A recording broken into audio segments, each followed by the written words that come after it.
Okay, so sa hindi na pagtatagal, magandang umaga po at batiin muna natin ang ating katabi ng Happy New Year. Yan. Manigong bagong taon. Yan. Praise the Lord. Amen? So we are in the first round of the year 2024. Amen? So hindi na pagtatagal, in behalf of Pastor Melvin Ramirez and to all the leaders of JC Masi and to all the members, ay narito po ang inyong lingkod upang gamitin ng Panginoon. Hayaan po natin ang Lord ang mangusap sa atin at alam naman natin ginagamit lang ang bawat tumatayo, subalit ang Lord talaga ang magsasalita. Amen? So atin pong buksan ang ating mga Bible in the book of Luke chapter 21 verse 28. Luke chapter 21 verse 28. Ang sabi po ay ganito, "And when these things begin to come to pass, then look up and lift up your heads, for your redemption draweth not." Sa Tagalog po, datapat kung magpasimulang mangyari ang mga bagay na ito, ay magsitingin kayo at itaas ninyo ang inyong mga ulo sapagkat malapit na ang pagkatubos ninyo. Let us bow our head and let us pray to God. Aming Diyos na makapangyarihan sa lahat, at ipinagpapasalamat po namin ang aming buhay, ang aming hininga, at ang bawat araw na idinudugtong mo po sa amin, nahiram lang namin sa iyo. Salamat din sa araw na ito sapagkat ito yung araw mo upang muli kang makapangusap sa amin. Gawin mo pong malinis kami at matabang lupa ang aming mga puso upang tanan ng iyong mga salita. At Lord, we are prepared, Panginoon, na alam po namin mangungusap ka. At anumang plano at gawa ng demonyo upang sirain at agawin ang iyong pagpapala ay aming sinasaway sa pangalan ng Panginoong Yesus. In the name of Jesus Christ. At wala po siyang puwang sa lugar na ito. Ikaw lamang, banal na Espiritu, ang siyang sumakop, manguna, at magkontrol ng gawain ito. We claim the victory because we ask this in the mighty name of our Lord Jesus Christ. We pray and everybody says, Amen and amen. Palakpakan natin ang Panginoon. Yung pong palakpak sa Diyos, yung nasasaktan. Ayan. Praise the Lord. Amen. Sige po, makakaupo na tayo. At sa oras na ito, ay pasimula natin ng ating taon na ang Diyos ang ating tagapanguna at siya ang may hawak ng ating po mga buhay. Amen. So sa oras na ito mga kapatid, pagpasok pa lang po ng 2024, January 1 pa lang ay makikita natin, there is a lot of news na makikita natin. Especially in Kuwait. Alam niyo po ba, sa Kuwait ay January 1 pa lang, na pagpapasok pala ng January 1 ay grabe. Alam niyo po kung ano nangyari? 159 emergency cases in first 12 hours. Ganon katindi po, ano? Yung ATV, yung tinatawag po natin na baggy, nagka-bangga-bangga sila. At marami po dito. He explained that the department received 159 calls within the first 12 hours of 2024. 12 hours, 159 calls. More on accidents of buggy collision included 4 instances of fighting, 2 suicide attempts involving jumping from high buildings, 2 cases of poisoning due to drug overdose, and 2 incidents of burns. So pagpasok pa lang yan kagad ang bumulaga. At hindi lang yan. Alam natin, pagpasok din ng January 1, in Japan, alam nyo kung anong nangyari? Ito po, sa Japan, 7.5 magnitude earthquake ang bumulaga na naman sa Japan. At halos talagang wasakin ang mga bahay, wasakin po ang mga daan, at marami po ang mga namatay. Hanggang ngayon po, kamakailan lang, 7.6 na naman uli, di ba? And yearly, talagang ganito po ang nangyayari. At hindi lang yan, bumulaga pa rin sa atin ito. Sa lugar po ng Iran, January 3, katabing bansa po natin. Ano nangyari? Nagkaroon ng bombahan at 100 persons ang namatay. Katabi lang po natin yan. Ganyan po katindi ang pagpasok pa lamang po ng January of first month of the year 2024. At marami pa po, walang tigil pa rin ang gera dyan po. Saan? Sa Israel, laban sa Palestine. Ang gera po ng Russia at ng walang iba, Ukraine. Sa buong Pilipinas, alam natin, laganap din. May earthquake din. Laganap pa rin yung COVID. And ang tanong po mga kapatid, is there a beginning? If we are already in the last days na nakikita po natin ang lahat ng tanda na yan, is there hope waiting for this world?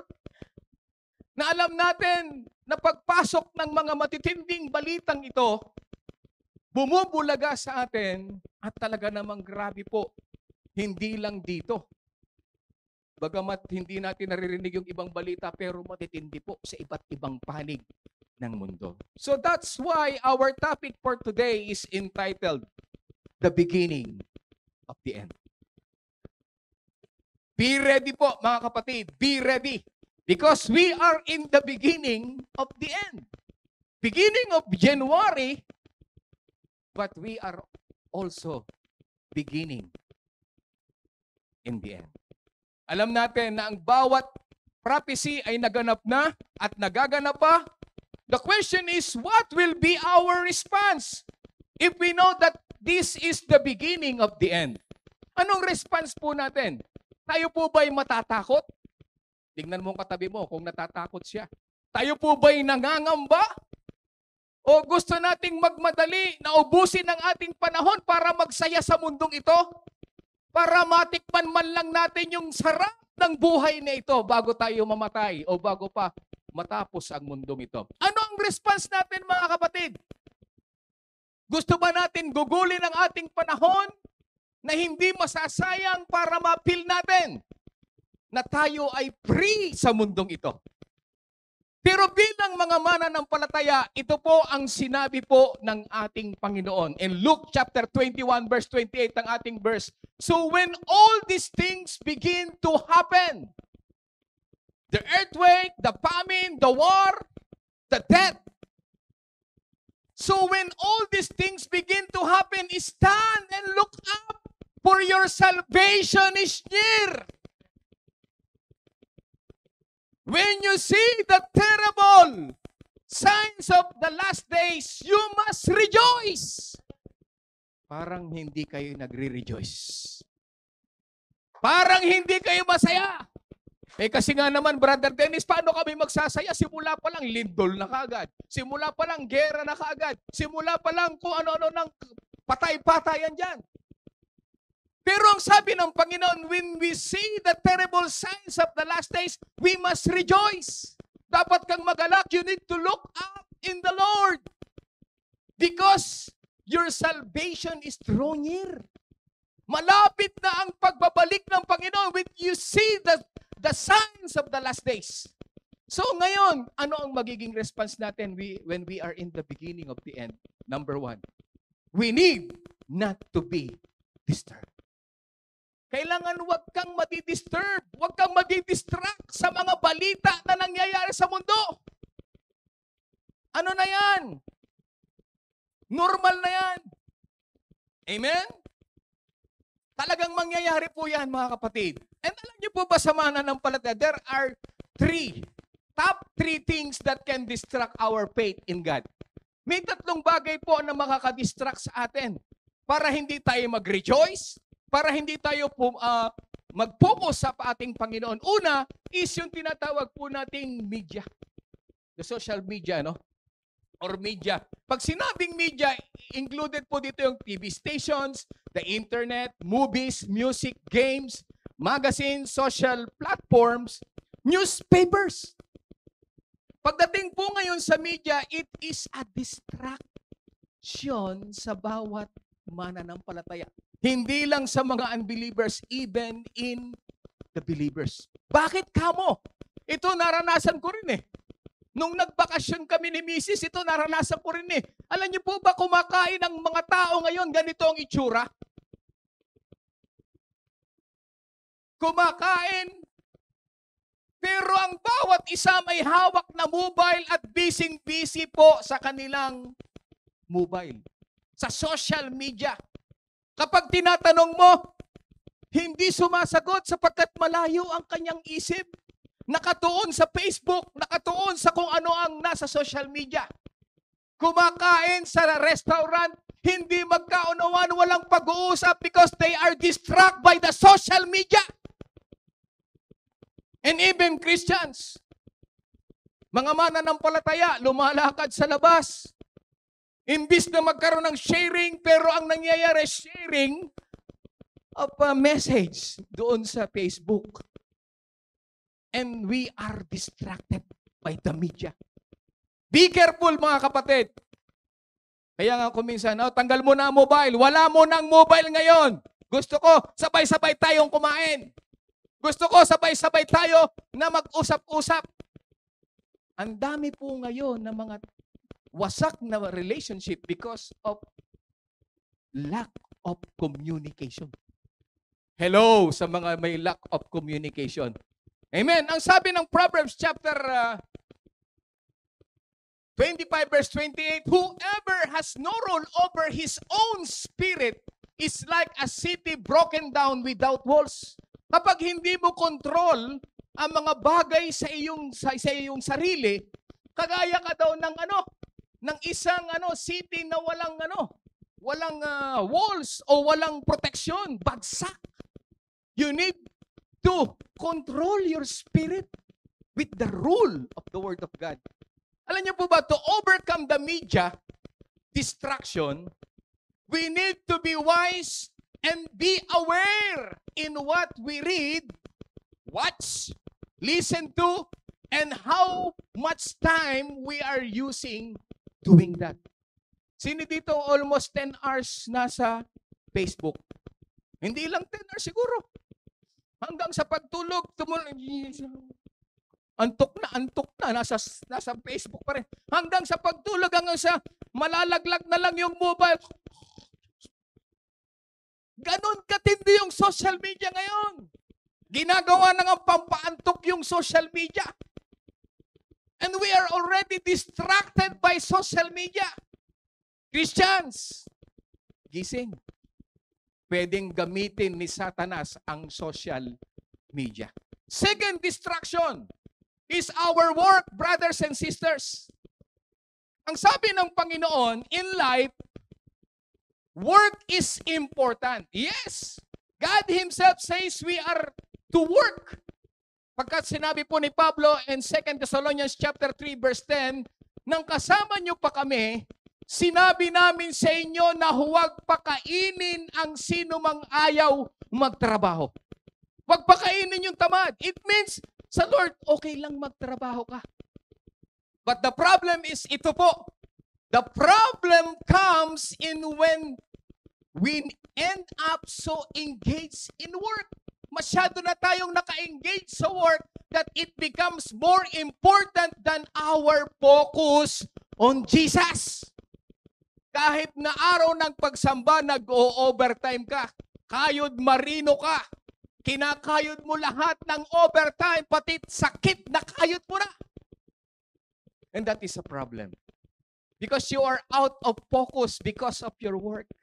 Marami ngayon ang hindi nakikita sa pagtitipon because they want to kayod ng lahat ng pera sapagkat alam nila na magiging maligaya sila sa pera. Yun ang akala nila. And that is a distraction. Si Martha, mga kapatid, binanggit, Martha was distracted with much serving. Okay lang mag-serve, Nagsiserve dito si Martha, pero itong si Mary is listening to the Word of God. At ang sabi ng Panginoon, mas mabuti ang ginawa. Ni Maria. Sometimes we are so busy in our ministry, but we forgot to communicate with the Lord. Eh, Brother Dennis, busy naman ako sa paglilingkod sa Panginoon. But how about the King? You are busy in the kingdom, but how about the King? How long you're spending your prayer time in the Lord? Amen? Kung minsan, Sa sobrang pagod natin sa trabaho, pagdating natin sa bahay, wala nang prayer kundi thank you, Lord. Paggising, Amen. Paano ka magiging matibay in the last days if you are lack of prayer in your life? Ang sabi ng Matthew chapter 6 verse 33, but seek first the kingdom of God. Eh brother Dennis, kingdom naman yung ginagawa ko. Yes, but His righteousness. Yung king nalilimutan mo, and all these things shall be added unto you. Very, very basic na verse. Pero malimit nalilimutan ng bawat pananampalataya. Na dapat unahin natin palagi ang Panginoon. Lahat ng umuuna sa gawain ng Panginoon sa ating Diyos, magsabing Amen. Yun, buti na lang may umuuna. At lahat ng umuna ngayon, purihin ng Diyos sapagkat pagpapalain kayo ng Panginoon ngayong umagang ito. Praise the Lord! Praise the Lord! So that is a distraction. At pangatlong distraction is our relationship. Brother Dennis, relationship? Yes! Paano nangyari relationship magiging distraction? Tingnan po ninyo, anytime we allow any one of them to become more important than God, we are already distracted. Pag sinabi ng asawa mo, huwag ka magsisimba, hindi ka na magsisimba. Pag inaway ka ng asawa mo, distracted ka na. Huwag ganon. Unahin natin at itingin natin ang ating Panginoon. Amen? So marami mga relationship na inihahalin tulad nila o ipinapantay nila ang kanilang asawa, ang kanilang anak, mas higit pa sa ating Panginoon. And you are distracted. Amen? Marami ang naghanap ng papa at nawala sa Panginoon because of relationship. Kung maghahanap man ng mga dalaga at binata, mas magandang parehas kayong nasa Panginoon. Palakpakan natin ang Panginoon. Amen! At alam niyo po ba, second, itong si Demas forsook Paul, abandoned the ministry because he loved this world. Ang pinakamatindi mga kapatid na distraction kapag ka minahal mo na ang mundo. Demas has forsaken me having loved this present world. Ang sabi ng 2 Timothy chapter 4 verse 10, dahil iniwanan ako ni Demas at nagpunta siya sa Thessalonica, iniwanan niya ako dahil mas mahal niya ang mga bagay sa mundong ito. Sino dito ang mas mahal ang mundo na iiwanan lang natin? Hindi kayo aamin.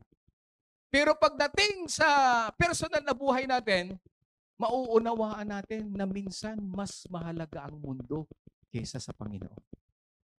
And sadly, we need to repent. Kailangan sa huling araw siya ang laging una sa buhay natin. Kaya ano sabi ng Lucas chapter 21 verse 34 to 36, kaya mag-ingat kayo na huwag mawili sa kalayawan. Lahat ng malayaw. Ingat! Sa paglalasing, meron pa bang naglalasing dito? Aba. O hindi man kayo nalalasing sa alak, baka naman yumayabang na, lumalaki ng ulo ninyo. Baka nagkakaroon ng hydrocephalus. Kayabangan yun. Paglalasing pa rin yun, parang hibang na hibang ka. Sa pagkaabala sa inyong kabuhayan, yung masyado tayong napopokus sa ating mga ari-arian, sa iyong mansyon, sa iyong sasakyan, sa iyong mga lupain. Diba, Sister Nimpi, pamigay mo yung lupain. At baka biglang dumating ang araw na iyon. Verse 35, nang hindi nyo inaasahan. Sapagkat darating ang araw na iyon sa lahat ng tao sa buong mundo. 36, kaya maging handa kayo sa lahat ng oras. Palagi kayong manalangin upang magkaroon kayo ng lakas. Lahat na nagpe-pray, magsabing amen. Lumalakas ba kayo? Yes, of course. If you are praying, you will receive the power from the Lord. If you are worshiping the Lord, you will receive the power of the Lord. If you are attending the church, you are receiving the power of the Lord. Kaya mag-ingat daw tayo, palagi tayong manalangin para magkaroon tayo ng lakas na mapagtagumpayan ang lahat ng mangyayaring kahirapan. It means, dadat na natin ito mangyayaring kahirapan. Makatayo kayo sa harap ko na anak ng tao ng hindi napapahiya. Lahat ng mga nakayuko,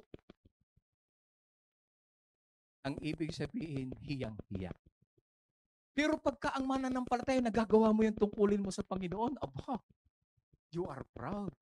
Nasasabihin sa'yo ng Panginoon, well done, my good and faithful servant. Pero yung mga ang mga inuuna ay talagang hindi ba katingin ng matindi. Amen? So we need to be focused and not distracted. We need to watch your step. Tingnan mo ang iyong paglakad, mga kapatid. Ang sabi po ni Solomon sa kanyang anak in Proverbs chapter 4 verse 25 to 27, let thine eyes look right on, and let thine eyelids, talukap ng mata, look straight. Ano kaya yun? Yung talukap daw ng mata ay kailangan naka-straight? Before D? Paano kaya yun? Yung talukap ng mata mo magiging straight. Sino dito yung alam niya kung paano mag-straight yung talukap, yung eyelid niya? Yung talukap, kailangan straight din. Alam niyo, pagka tumingin kayo sa ibaba, yun, ang nagiging straight yung yung eyelid niyo kapag medyo low. Pero pagka yung nakataas na gano'n, di ba? It means, mga kapatid, in the final verses of chapter 4, Solomon gives his son some of his best but hardest to follow advice.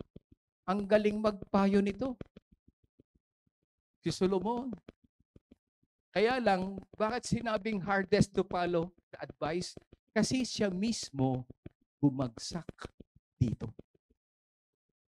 Kaya ang sabi niya sa anak niya, watch your step. Amen? Sinong anak niya? Ito po, si Rehoboam. Si Rehoboam was the son of King Solomon and King of Judah for 17 years. Nung time na yon, pinapayuhan niya yung kanyang anak, huwag kang gagaya sa akin. Na-distract ako. Nawala ako.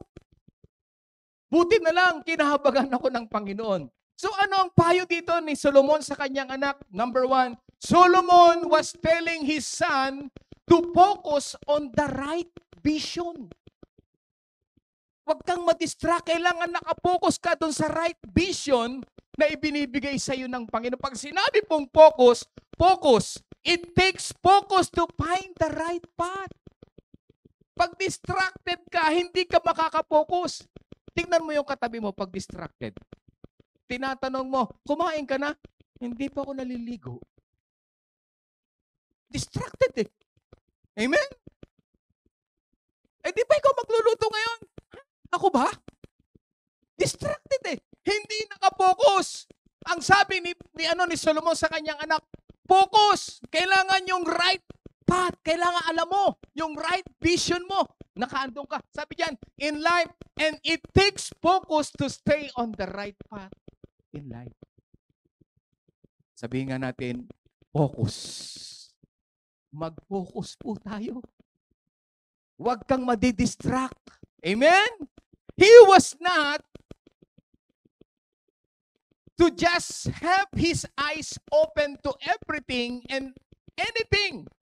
He was not to just look up or look out. He was to look right on. Kailangan yung pagtingin mo, yung titingnan mo, yung tama na gustong ipalakad sa iyo ng Panginoon. Tama. Matuwid. To look right on, one needs to see that which is right in a world with much wrong. Yung titingnan mo yung tama sa mundong puno ng mali at kasamaan. Even you are alone. And with many moral options. Papipiliin ka pero ang pipiliin mo pa rin yung tama. na iniuutos sa iyo ng ating Panginoon. Amen? So ang gusto ng Panginoon, gusto ni Solomon sa kanyang anak, you need to focus on right vision. And second, Solomon was telling his son to avoid distractions.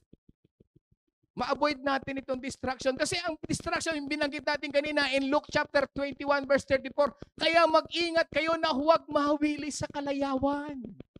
Distraction po yung kalayawan, mga kapatid. Kung pwede kang hilahin ang hilahin niyang kalabati niyan. Uy, may kainan sa bahay. Hindi mo alam, pagdating doon, iba na pala. Dadatnan mo, inuman pala. O kaya piyestahan na may mga nagsasayawan. Kung ano. Ingat kayo sa kalayawan sa paglalasing. Yung pagkaabala sa mga kabuhayan ito. Avoid distractions. And verse 15, sabi po ng Ephesians chapter 5 verse 15 to 16, mag-ingat nga kayong lubos kung paano kayo lumalakad. Sabi ni Solomon, ingat ka sa paglakad. What's your step? Huwag gaya ng mga mangmang, kundi gaya ng mga marurunong. Anong ibig sabihin ng mga marurunong? Pagka ikaw ay marurunong, na inyong samantalahin ang panahon sapagkat ang mga araw ay masasama.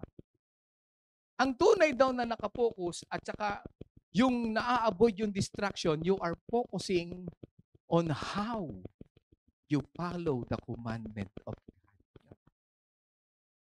Hindi ka distracted, mga kapatid.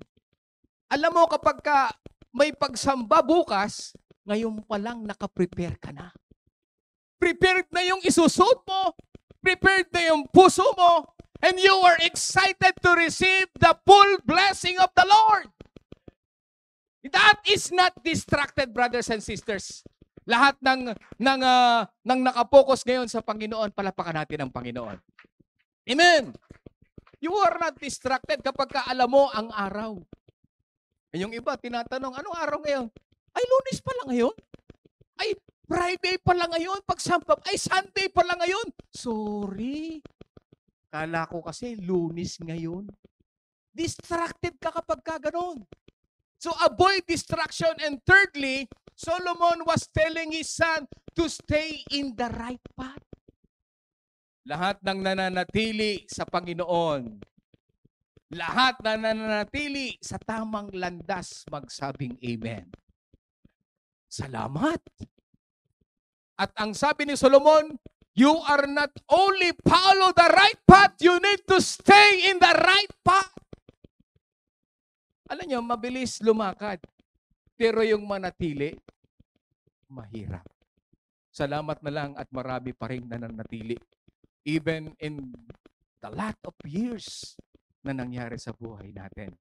And kasunod, sabi diyan in verse 26, ponder the path of thy feet and let all thy ways be established. Pag sinabing ponder, talagang pakalimiin mo.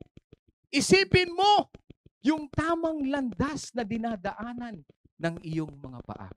Pagka alam mong madidisgrasya ka dito, aba, ingat ka dyan. Kapag alam mong may kumakalapit dito, aba, ingat ka dyan. Pag-isipan mong mabuti. And 27, sabi niyan, turn not to the right hand, nor to the left. Remove thy foot from evil.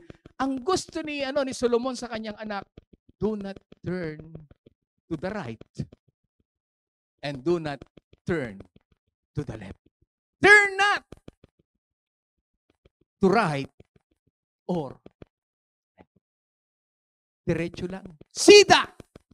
Sida tayo sa ating Panginoon. Marami medyo napapasinsay, kaya medyo tumatagal yung kanilang paglilingkod sa Panginoon. Kasi hindi sila sida.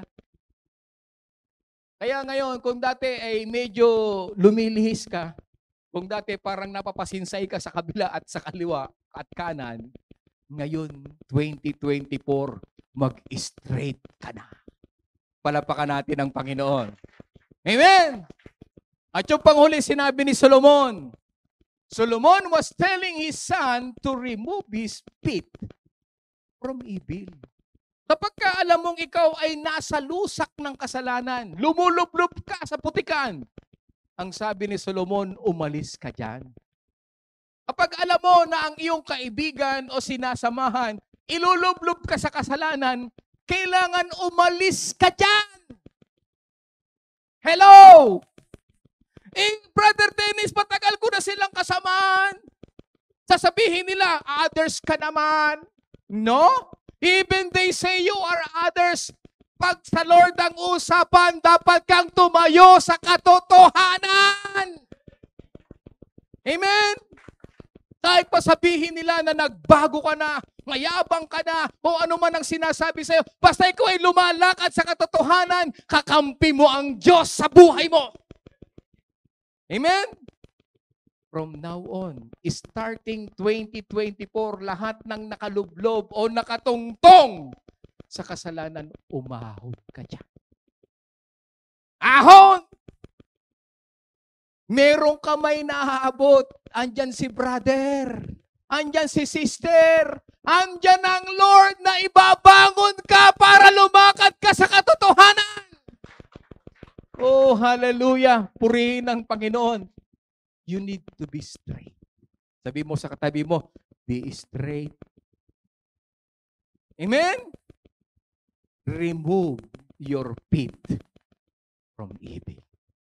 So una, kailangan not be distracted. Amen? Amen. You need to focus on the right target. Focus dun sa plan mo kung paano mo mapapasaya, mapapangiti ang ating Panginoon. Amen? Second, we need not to be deceived. We need not to be distracted and we need not to be deceived in this 2020. Bakit po? Ang sabi ng 1 John chapter 4 verse 1, dear friends, do not believe every spirit, but test the spirits to see whether they are from God, because many false prophets have gone out into the world. Matthew 24 verse 24, anong sabi diyan? For false messiahs and false prophets will appear and perform great signs and wonders to deceive, if possible, even the elect. Even yung mga anak ng Diyos, even yung pinili ng Panginoon, will be deceived kapag hindi ka maingat, brothers and sisters. Because the spirit of the serpent or the serpent spirit is coming. In the beginning of the end, kailangan mo nang lumabas ang espiritu ng serpent. The spirit of serpent is coming. At alam niyo po ba na andyan na siya? Alam niyo kung sino yung may spirit of serpent? Sahin natin, 2 Thessalonians 2, 9-12. Ihahayag ang taong masama na taglay ang kapangyarihan ni Satanas. Gagawa siya ng lahat ng uri ng nakalilinlang na himala. Hindi ko alam kung anong klaseng himala ang ipapakita nito. Pagpapakain ng libo-libong tao, bubuhay ng patay. Kung anong ginawa ng Panginoon, sigurado gagawin din niya. Kakababalaghan at kamanghamanghang bagay ipapakita daw nitong may kapangyarihan ni Satanas. Verse 10, gagamitin niya ang lahat ng uri ng pandaraya. Sa mga taong mapapahamak sila dahil ayaw nilang pahalagahan ang katotohanang makapagliligtas sana sa kanila. The truth. Ang gagawin daw dito, tatayain at para sila ay umalis sa katotohanan o ayaw nilang tanggapin ang katotohanan. Verse 11, kaya pababayaan na lang sila ng Diyos sa matinding pagkalinlang para maniwala sila sa kasinungalingan. Be careful. The serpent spirit is now coming, which is the Antichrist. He is silent from now. But he will remove his cover at lalabas kung sino ang Antikristo. Anong kasunod? Nang sa ganoon, maparusahan ang lahat ng ayaw maniwala sa katotohanan at magpakaligaya sa kasamaan. Ganyan po ang mangyayari. Deception will come on your side right.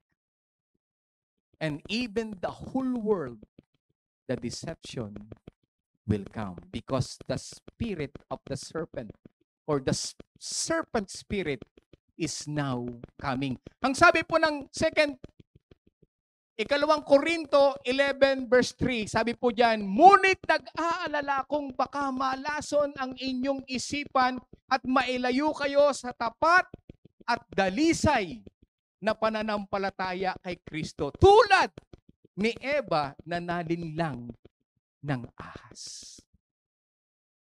Ano ba ang nature po nito? Anong nature nitong serpent na ito? Alam niyo po ba kung ano ang nature ng serpent na ito na luminlang kay Eva? It is the same spirit that coming from the Antichrist to deceive the whole world. The same spirit of the serpent will come at siyang pupuspos dito sa Antikristong ito. Una, ang nature ng serpent, he is a Satan. Tuso. Tuso po itong espiritong ito. Hindi siya magpapatalo. Tuso siya. Gagawin niya ang lahat ng pandaraya para dayain ang lahat ng tao, even the elect will be deceived. Kaya pinag-iingat tayo ng ating Panginoon, mga kapatid. Kasi kung ikaw ay naka sa katotohanan, pwede kang i-deceive para ikaw ay mapunta sa kamalian. Salamat na lang, mga kapatid, ipinapahayag sa atin ng Panginoon ang katotohanan ng kanyang mga salita. Tuso ito si serpent. Kaya anong nangyari? Nilinlang niya matindi itong si Eva. Kaya ang ginawa ni Eva, pumatol si Eva. Pangalawa, na nature ng serpent, he causes a person to doubt. Sino dito ang nagdududa na sa kapangyarihan ng Panginoon? Matagal pa naman siguro pagdadating ng Panginoon. Magpakasaya muna ako. Totoo ba yung plano ng Panginoon? Totoo ba yung salita ng Diyos? Hindi. Matagal pa yan. Beware. Because the serpent spirit causes a person to doubt. Kapag pinagdududahan mo na ang kapangyarihan ng Diyos sa buhay mo, be careful. The serpent spirit is come on your way. Amen? Pangatlo, na nature niya, he pushes a person to sin. Kaya ano yung nangyari? Ito ang ginawa ni Eva. Ayun! Napapitas ng prutas ng pagkaalam ng mabutit masama at napakagat. Kasi nga tuso. Kasi nga matindi ang pandaraya. To push you to doubt the word of God and to push you to sin, to commit sin. At pagkatapos niyan, anong mangyayari? He causes a person to rebel against God. Si Antichrist, ipupus niya ang buong mundo to rebel against the Holy One of Israel. At ang gagawin niya, siya ang dapat sambahin ng buong mundo. Anong sabi ng Ikalawang Tesalonika, Kapitulo 2, talatang 3 hanggang 4? Huwag kayong magpadaya sa kanila sa anumang paraan sapagkat hindi darating ang araw ng pagbabalik ng Panginoon. Hindi darating ang rapture. Hindi darating ang pagtitipon ng Panginoon. Hanggat hindi pa nagsisimula ang huling paghihimagsik ng mga tao sa Diyos. At hindi pa dumarating ang masamang tao na itinalaga sa walang hanggang kaparusahan. Hindi daw magaganap ang rapture hanggat hindi sumusulpot ang serpent spirit na ito. Amen? He's coming His way. We are already in the beginning. Na ito na susulpot. Ano mangyayari? Kakalabanin niya ang lahat ng sinasamba at itinuturing na Diyos ng lahat ng mga tao. Kakalabanin niya si Buddha, kakalabanin niya sino pa? Yung mga Hindu, kung sino sinasamba nila. Kakalabanin niya si Allah. Kakalabanin niya lahat. At sasabihin niyang siya ang Diyos. Even our only one God, the powerful God, kakalabanin niya. At itataas ang sarili sa lahat ng mga ito.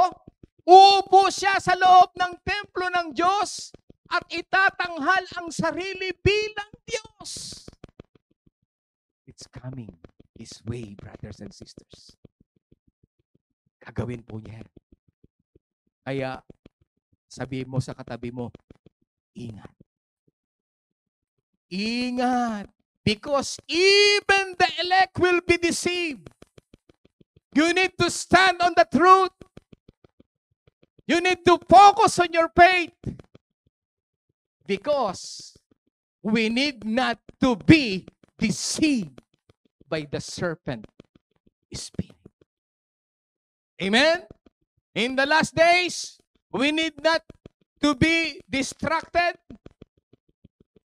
We need not to be deceived. At ang panghuli, we need not to be disappointed.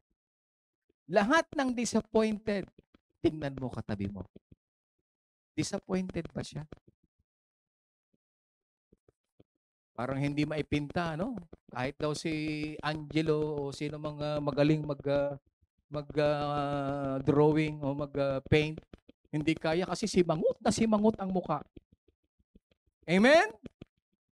Ang sabi ng Lord, don't be disappointed.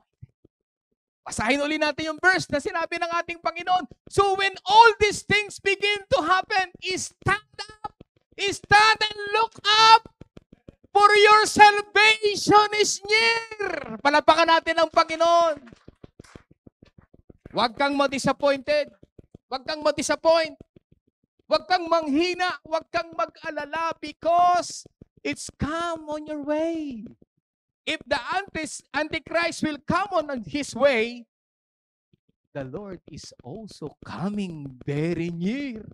Kaya nga sabi niya, when you see the terrible signs of the last days, you need to be rejoice. Magala ka. Kasi ilang panahon na lang ang pagtitiis mo. Kumpara doon sa mga naunang tao, mga unang mananampalataya. Amen? Kung dumating na itong false peace na yan, the white horse, yung red na war na tinutukoy, yung black, yung famine, yung death, kung dumating lahat yung sign na yan, huwag kang matakot. Kasi talagang darating yan. Ang dapat mag-rejoice ka. Kasi totoo ang salita ng Panginoon that the word of the Lord is truth. Heaven and earth will pass away, but the word of God will remain until the end. You need to be rejoiced, brothers and sisters. Tingnan mo nga katabi mo, parang hindi naman nagre-rejoice.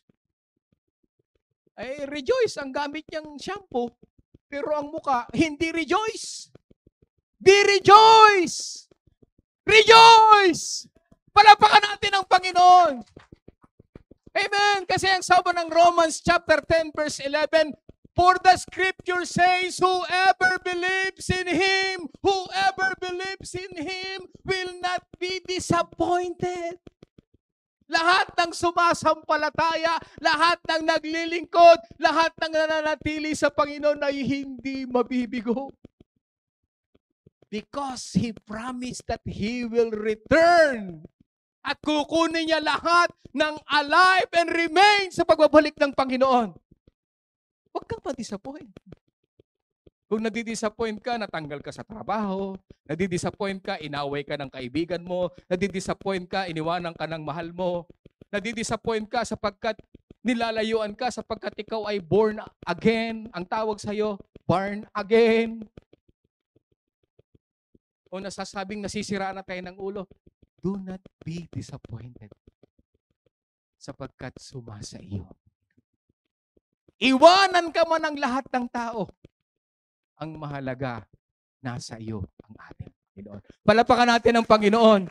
O ano man ang dinadanas mong problema ngayon, may karamdaman ka man ngayon, o ano man ang problema o trial mo sa buhay, ang sabi ni Pablo in Romans chapter 8 verse 18, para sa akin ang mga paghihirap sa buhay na ito ay hindi maihahambing sa napakagandang kalagayan na mapapasa atin balang araw. Mga kapatid, kung ano man ang sitwasyon mo ngayong umagang ito, huwag kang mag-alala. Panandalian lang yung paghihirap mong yan.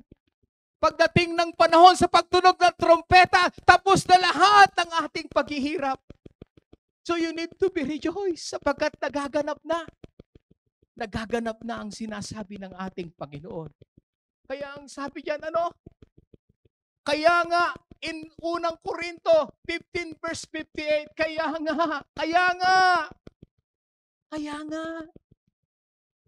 therefore, kaya nga, mga minamahal na kapatid, magpakatatag kayo. Pag sinabing magpakatatag kayo, para kang itinutulak. Para kang hinihila. Nagpapakatatag ka. Ibinubuwal ka pero pinipilit mong tumayo, nagpapakatatag ka. Mga kapatid, magpakatatag kayo. At huwag manghina sa inyong pananampalataya. Ang sabi ng Panginoon, huwag kang manghihina. Paano, Brother Dennis, sabay-sabay na lang ang nangyayari sa aking buhay? Puro problema na lang ako. Wala na akong maasahan. Ang sabi ng Panginoon, huwag manghina sa inyong pananampalataya. Magpakasipag kayo sa gawaing ibinigay sa inyo ng Panginoon. Para daw ikaw ay maging malakas. Para hindi ka manghina, ang gawin mo, magpakasipag ka daw sa gawain ng Panginoon. Kaya ka nanghihina kasi tamad ka sa gawain ng Panginoon. Kaya ka nanghihina because you forgot the spiritual thing, the important things in this world. Magpakasipag. Kung nung nakaraang 2023, naging tamad ka sa gawain ng Panginoon. Starting this first round of the year, magpakasipag ka sa gawain ng Panginoon.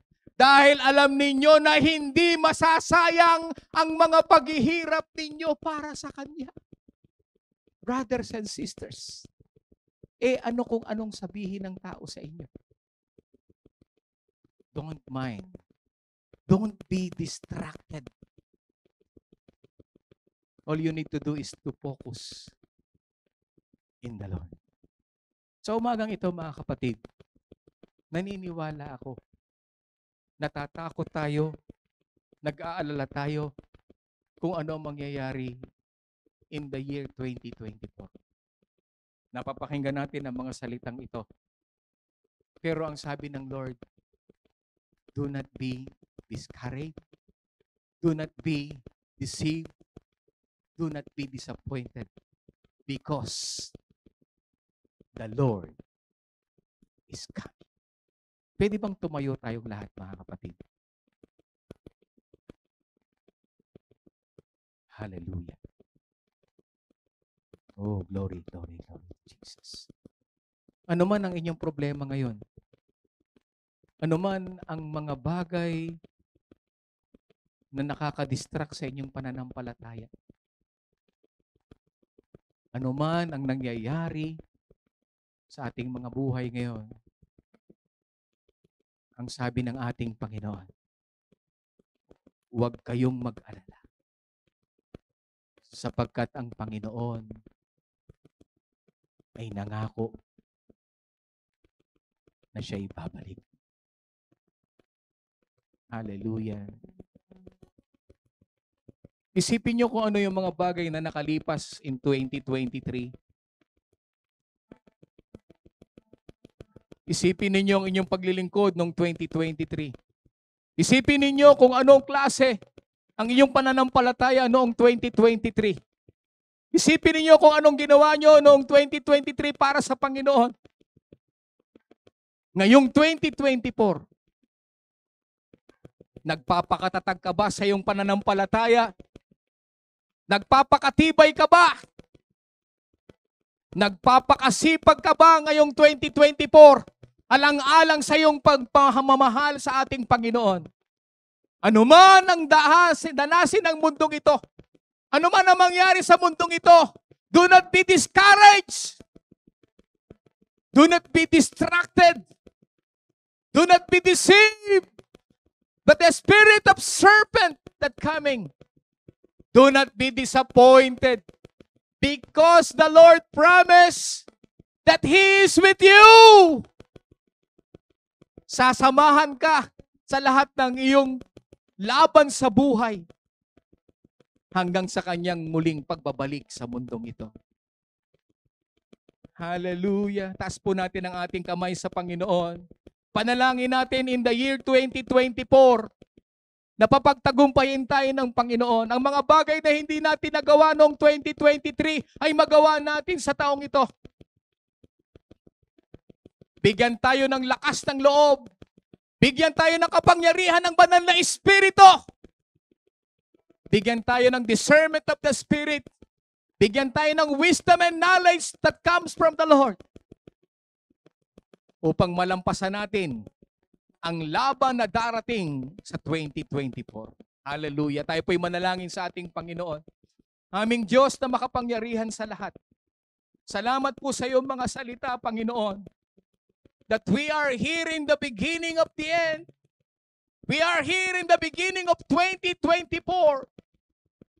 And we see the prophecy is being fulfilled. And we believe, Lord, that your coming is very near. Alam namin, Panginoon, nagbabadya na ang pagdating ng Antikristo. Subalit hindi kami dapat matakot sa bagay na ito. Sapagkat alam namin na mas makapangyarihan ka na sumasa amin kaysa sumasanlibutan ito. Kaya dakilang Diyos, we pray right now, Lord. Tulungan mo kami na huwag kaming ma-distract. We need to be focused on your word. To be focused on you, O God.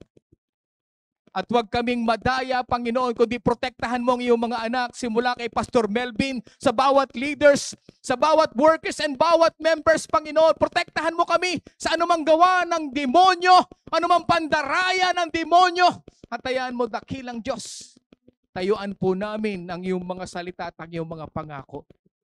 Huwag kaming ma-disappoint, Panginoon, sapagkat alam namin kaunting panahon na lamang ang aming pagtitiis. At darating ang panahon, matutupad ang iyong pangako in the twinkling of an eye, sa isang kisap mata, sa pagtunog ng trompeta, Panginoon. Makikita namin ang iyong pagbabalik at kami, Lord, ay kukunin mo. Kaya, Panginoon, tulungan mo kami sa labang ito na magsimula kami sa pangako mo, Panginoon, na manghawakan namin, Panginoon.